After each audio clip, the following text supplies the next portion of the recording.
Hello, everyone. Thank you so much for checking out this video here on Shows, Style, and Spirit. I am Ebony, of course, and as you can see from the title of this video, I want to talk about the term, if you will, the malignant narcissist. Here in the Love and Marriage Huntsville sector, we have reviewed this type of person several different times on several different panels, on several different channels for a really long time. And while watching an oldie but goodie film, No Good Deeds, it actually reminded me of someone whom we know that we've talked about being allegedly a malignant narcissist. And then we're going to compare the movie. We're going to replace the movie with the show and talk about that infamous field day scene. Now, before we get into it all, I ask that you please hit the like button on this video. Please subscribe to the channel. And of course, everything that I'm saying in this video is alleged and just my opinion. And the Copyright Act of 1976 says that my fair use commentary on these clips are allowed.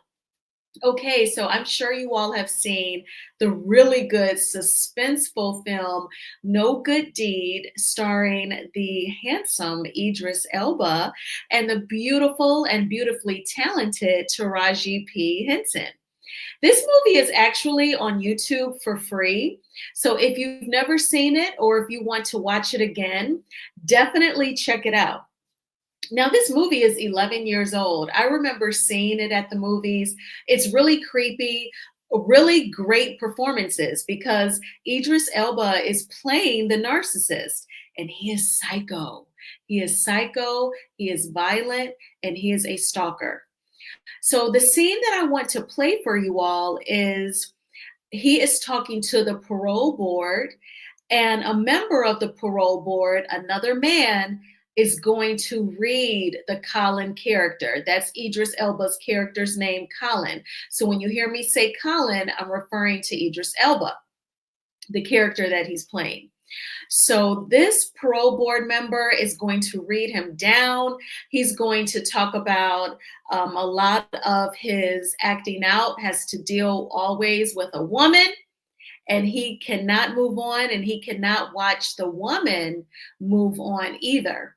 So I want to get into this and then give my opinion on it. And then we're going to stroll on over to Love and Marriage Huntsville. But yes, I am subscribed to that free YouTube movie channel. There's a lot of good stuff on there. So definitely check it out if you don't already watch it. It's something that I do while I'm working. If I'm not watching some of my favorite YouTubers or listening to them, I should say, I'll have like a movie playing in the background. But here we go. Currently serving 10 to 15 years for involuntary manslaughter. Let the record show you've requested to address the parole board in lieu of your attorney. You may begin. Thanks, sir.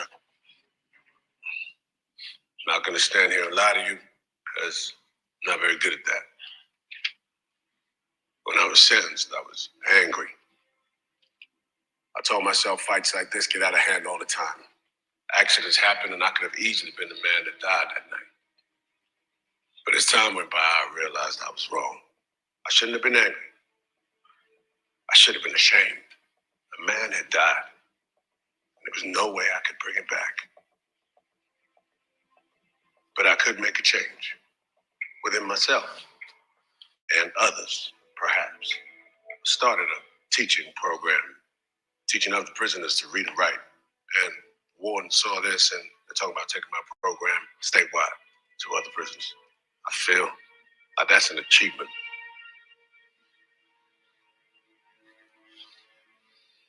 I stand here right now as a changed, humble man.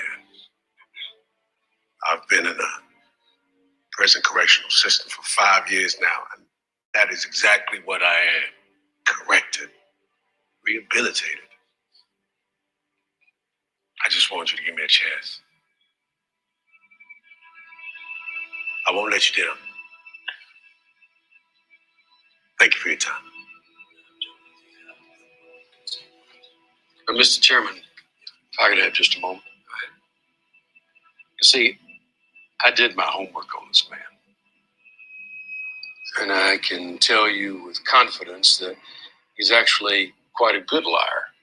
That fight that got out of hand, that was actually Mr. Evans flying into a murderous rage because of how the victim was looking at his girlfriend. And as a younger man, there were other acts of violence, frequently involving the attentions of a woman. Mr. Evans fits the criteria of a malignant narcissist. Charming, highly intelligent, as you've witnessed. But malignant narcissists are compelled to prove their superiority. Everything's a seduction. And if they're rejected or things don't go their way, they lose control. Some other more well-known malignant narcissists were Jeffrey Dahmer, John Wayne Gacy. Now, hold on. No, please, sir. Mr. Evans, please sit down. Please sit down, Mr. Evans. I can tell you there's violence in this man. His control over himself is slender. I'll let my fellow board members make up their own minds, but there are 5 families outside who are hoping and praying that we do not set Colin Evans free. Mr. Evans, as I'm sure you're aware, to be granted parole in the state of Tennessee, it must be a unanimous vote. We'll take this up again in 5 years as mandated. Ladies and gentlemen, that convenes the state of Tennessee parole hearings for today. Madam Secretary, you can turn off your recording devices, ladies and gentlemen. Okay, so that was that clip where a Caucasian male member of the parole board is just reading Colin down, saying, no, he's actually a good liar. And when he gets into a violent rage is when he notices men checking out his girlfriend. So when he was a free man before he went to prison for unaliving people, he was beating folks up, unaliving them if they were checking out his girlfriend. And then I'm not going to tell the movie, but obviously you just heard the parole board say, nope, you're going to stay in prison. See you in 5 more years. And as you can look to the right, you can see where he ended up in his old girlfriend's house. But check out the movie and see how he rolls throughout. Now, this is so funny. It's funny how you watch something, especially if you watched it before. Again, I saw this at the movies. So now when I've watched it recently, I'm like, oh my gosh, as women in the LAMH sector, we've all discussed, narcissists and their traits and relating it just in our opinions to Martell. And that parole board member, that character was saying that, he can't see a woman moving on. He can't look at her dating someone else. And of course, it made me think of Martell when he filed those ridiculous, bogus, stupid court documents accusing Melody of having some sort of relationship, intimate relationship with her head of security, who's also married. And so it just made me think, whenever he even hears her talk about dating someone, it just triggers him. Because he filed those court documents after she had a TikTok live where she said, I'm going to tell you how well my body scrubs are and my body butters. One time I was with someone, and I remember he was rubbing my leg. We were watching a movie, and then I ended up falling asleep. And when I woke up, he was still rubbing my leg. And she was talking about how, basically he couldn't get over how soft she felt. And then after that, Martell filed those ridiculous court documents with those accusations. So I'm sure that you all remember that from a few months back. And so as I watched that scene, because the man is reading him down. Now, I played the audio for you all because, again, it's fair use. It's not like I could just stream the movie. If I could, I most definitely would. I've always said if I were to do memberships, I would probably do a lot of it on a movie level, like if there was shows or movies that people would want to watch. And maybe we could even have a discussion about the characters, kind of like a book club, but about movies. I've thought about that, but I don't know the rules behind streaming them, even under a membership. So that would be something that I would have to look into. But I was just thinking about that scene where that parole board member, it was another man reading him down. He needed to hear those things. And Will Packer produces this film. You know how talented he is. He produced the comedy Girls Trip with Queen Latifah and Jada Pinkett and Tiffany Haddish. And so whenever you hear a bunch of the voices echoing, that is showing the Colin character getting triggered where he really wants to pop out violently. And he's hearing all those different voices in his head and they're echoing over and over. And it's hard for him to control himself. And that's what the parole board member said as well. He lacks self-control. And then that reminded me of the episode when Martell came to Melody's house, the house on the hill, and he was upset because she would not let him in her home. And he left. Then he came back, he drove back, and he was blowing the horn. Such embarrassing behavior. And definitely, Martell, I am not saying that you are like this character in No Good Deed. I am comparing some things that you've provided the editors with on Love and Marriage Huntsville in terms of visuals. I'm comparing what I've seen of you on Love and Marriage Huntsville to the traits of the malignant narcissist, as that character said in the movie, the parole board member. That's all that I'm doing, Martell. And then I'm not going to tell the rest of the film. Again, it is suspenseful. It's definitely violent. And there is a twist connection in the end. So you definitely want to watch it. And again, it's for free on YouTube. So now we're going to head on over to Love and Marriage Huntsville. I do need to cue the video. There may even be a brief commercial break, just a heads up. But I want to talk about Martell's behavior during the field day episode on Love and Marriage Huntsville. I believe to see this clip, it is Love and Marriage Huntsville. They call it season 9, episode 6. I call it season 7 for me. But I just want to talk about the ridiculous things that Martell was saying to Marceau and Tisha, because Martell was mad that Marceau said, he couldn't find a way to make excuses basically for Martell with the revenge P. And because Marceau basically had that sentiment, that opinion during an interview, Martell was on some get back and he was able to get Destiny to put together this field day. Destiny asked the messy questions, opening the door for Martell to just go bonkers on the Scotts. So I want to play this clip as well. And again, there may be like a commercial just leading up to them playing the clip, and then we will get started. I ask that you all please hit the like button on this video. I would really appreciate it. Thank you so much. Communications was you in the picture. No, that makes me lose respect for Martell. If it was true. I assumed it was true. So You assumed it was? now that he's saying that it's not true, how do you feel about it? I don't know if I would believe Martell. You don't believe me? I've been a liar about things that we've been through over the years, and a lot of experiences that you've had with me. I've been a liar. Yeah. Name something. You lied about that I've had 20 women. You've lied about... No. Let's correct that statement. Yeah. I said that I can guarantee that you slept with 20 women since you've been married. That's a lie.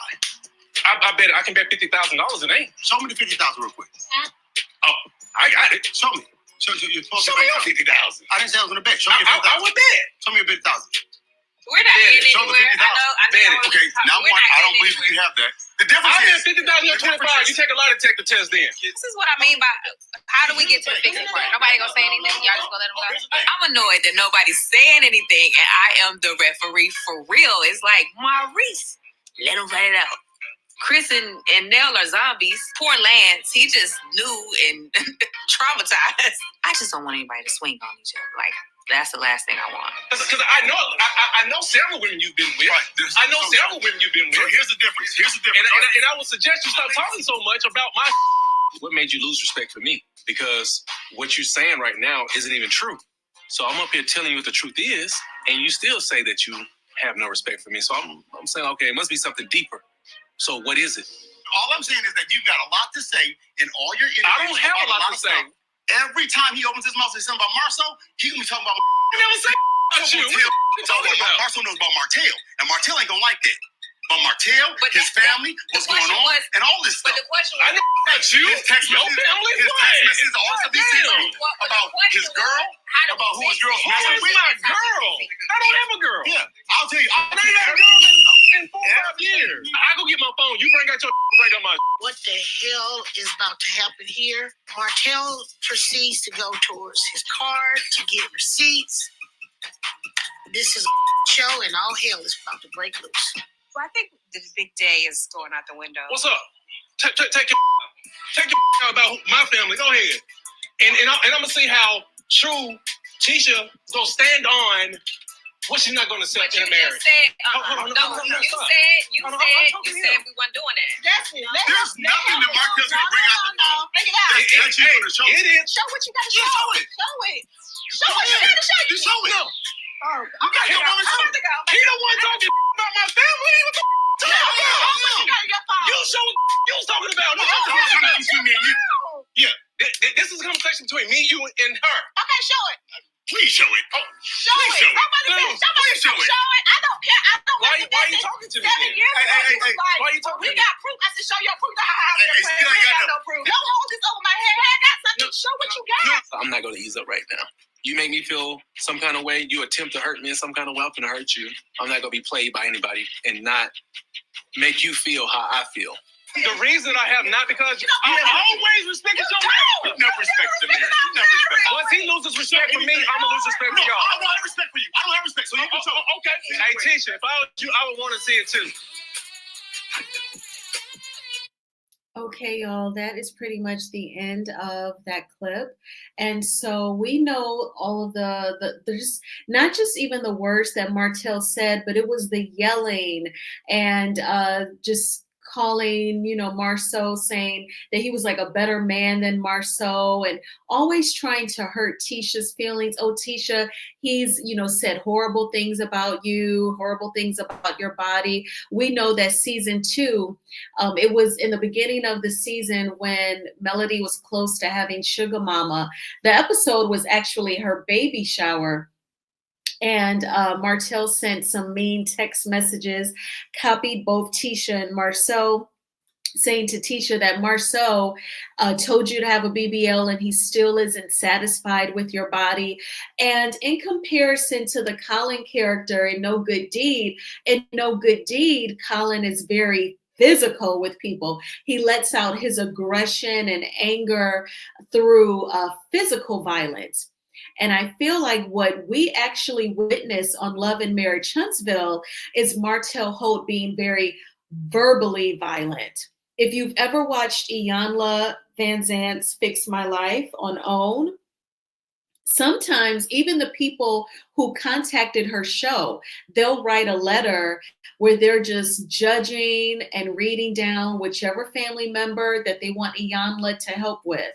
And she'll say in the beginning of the episode, I know you contacted me because you want me to help you to heal your relationship, but I want you to know that the words in your letter were so violent. Read this. She'll tell them, like, read this paragraph.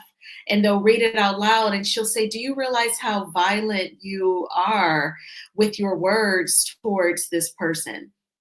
And I believe that on Love and Marriage Huntsville, we witness Martell's verbal cuts just because, you would say outside of the reality TV show, because in a way, Marceau and Tisha, they're getting paid to put up with that foolishness, but take the show out of it. And let's even take out how we know they've done BS and they've done male dirty. Take all of that out and just look at them if they were family members or co-workers. The crazy stuff that Martell has said to Tisha about her body and how Marceau feels about her body, that's totally harassment and abusive. So he's, with his mouth, in my opinion, he's verbally violent. And it's crazy that the cameras capture it and, they show it. Now, I will say this. I could not find the full episode. It could be still out there on YouTube. I can only find this clip. I could not find the full episode of this field day where he's just going in.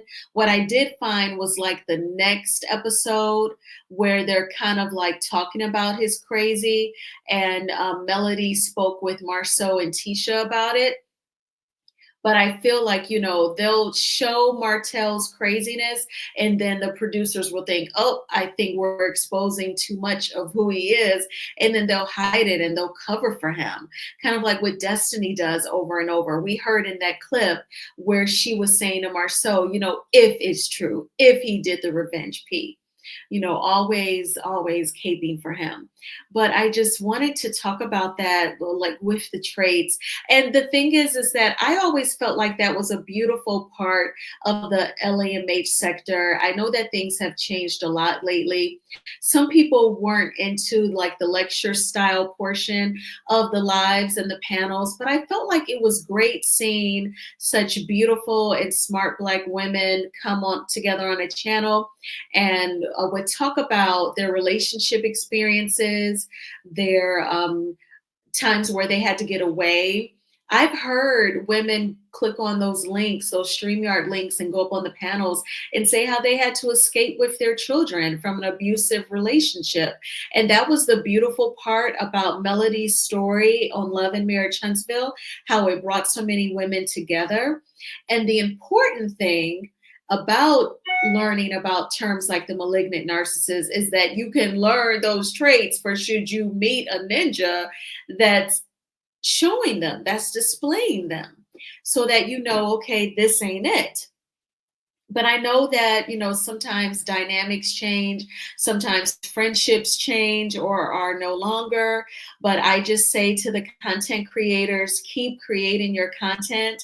I'm entertained by you all. I find you all to be humorous and definitely you create a channel, an environment where people can kick it after they've worked all day, or you could be retired now and don't have to work and you just enjoy the entertainment that they provide. So I just say to the content creators, keep creating the content that you love, the stories and the videos that you love, and, just go from there. But I thank you all so much for checking out this video. Please hit the like button on this video, as it is a free way of supporting the channel. And please subscribe to Shows Style and Spirit if you have not already done so. I hope that you all are having a thriving Thursday. I'm getting ready to get my steps in on that treadmill and get it out of the way. I've created the content first, so when I come home, I can just take a shower and chill out. I will probably watch some more Poker Face on Peacock. If you have a Peacock subscription, that's like a crime show where the lead character, she has this gift where she can tell if people are lying, and she uses that gift, of course, to solve crimes. So I am going to watch some more of that. I know at least one person said in my comments on a video a couple weeks back, like, oh yeah, Poker Face is good. So I'm going to keep watching that. But I hope you all have had a great day. And while you're watching your favorite YouTubers, be sure to grab your water, eat your fruit. And the weather is still very changeable if you live here in the north, at least. So take your sea moss if you take that, or your elderberry, and just keep your immune support up. And I will talk with you all soon. Bye.